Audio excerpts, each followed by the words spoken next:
Alright. Okay, so we've got a bunch of knobs over here. Oh, not the knobs as in the people, but let's make some the stuff. other one. So this is crazy. We've got a lot here. How are we going to go through this? Let me roll the song. First, what we're going to do, basically, is we got our drums over here. Okay. So we're going to bring up all the drums. This was a live session, so we had a drummer and tabla, and we just... Marshy just walked in. Hi, Marshy. Hi. How are you? I didn't get to say hi to you. Hey guys, how you doing? That's Marshy's amazing tabla and really good human being and really on time, if you know what I mean. And they're going through a really neat time in their life as well. So anyways, well done, guys. Awesome. So okay, well that's really cool. So you're saying we've got to start with the drums. So we've got the track, and we've got the track in the system ready to go.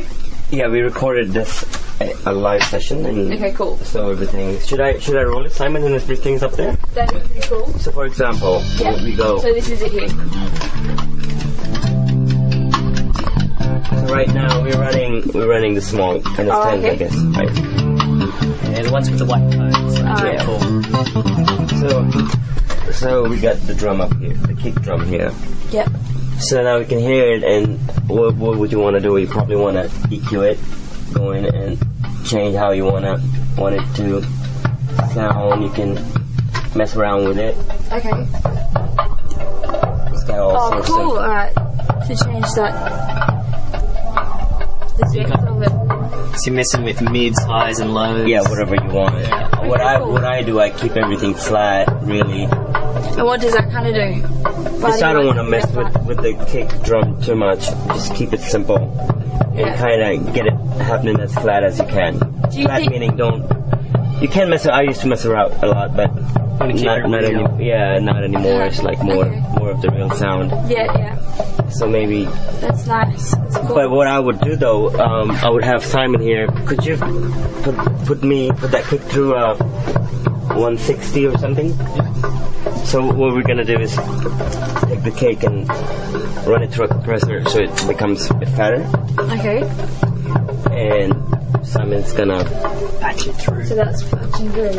Patching. 160. Gonna go out of the channel of the console. Okay. Into a compressor called 160 dBx, which is a really amazing one. It's cheap. You can buy tons of them, and they sound really good. So it'll show up down there if you see that. That's where it's patched. Okay. Right here. So what, do you control it from here or? So you kind of make it tighter. Yeah. And you see how much you wanna. That's limiting it too much, meaning it's not bumping as much. So you kind of limit it a little bit. You can turn it up or down. You can change how it sounds, sort of by see how that sounds. Yeah. And then see how that sounds.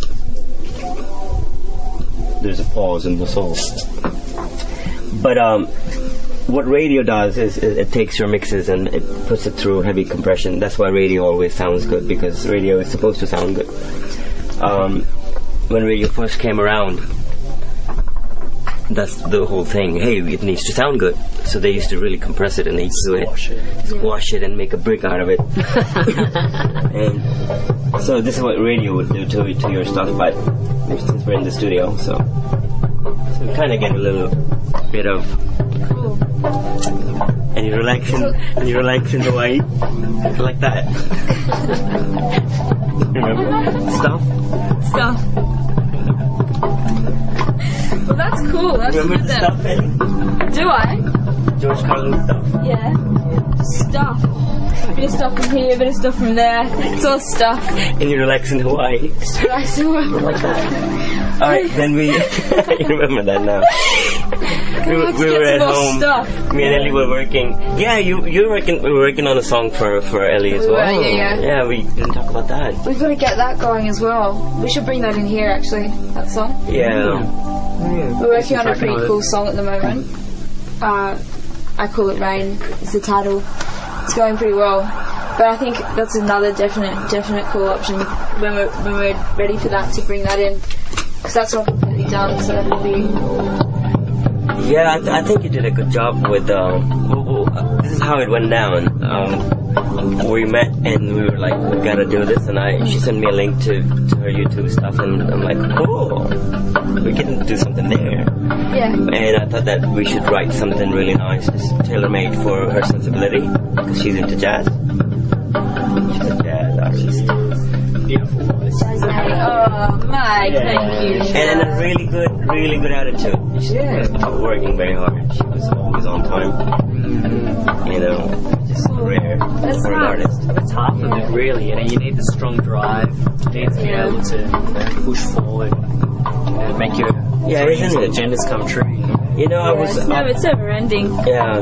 But I mean, it's just an awesome journey to be on. So I'm just so lucky to have you guys here as well. It's really cool to be a part of this, and so thank you guys for making this so amazing as well for me. It's really cool. So what you did? Well, you took the track that I did, and took the track, and you had to listen to it.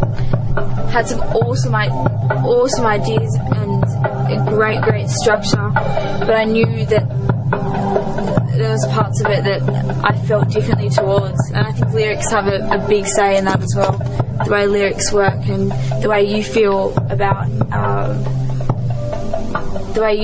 the song, and I think it's that combination of getting the right chords to suit the lyrics and the right emotion behind that, and that's what changes, you know, the tension in something. And then so I started changed the lyrics around a bit, and then added some different chords to it, and then showed you the chords, and you digged, and then it just kept on moving from there. So it's pretty cool. Yeah. She just showed me like what? That was a preview. She just showed me like chords and how she wanted to be structured, and I sat down and built a track around it, and did some lyrics, shot it over. Yeah, and then it's going from there, which is it's good. It's going well. It's a good journey.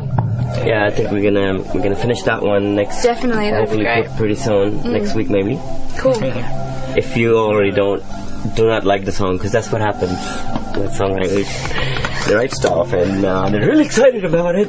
They're like, hey, I wrote the greatest song in the world. And then 2 days later, this song sucks. Get rid of it, burn it. No, it's cool. Not in this case. Not in this case, no. This song is cool. It's going to be good. Okay, cool deal. Alright, so are we going to cut something soon? So, well, we got the...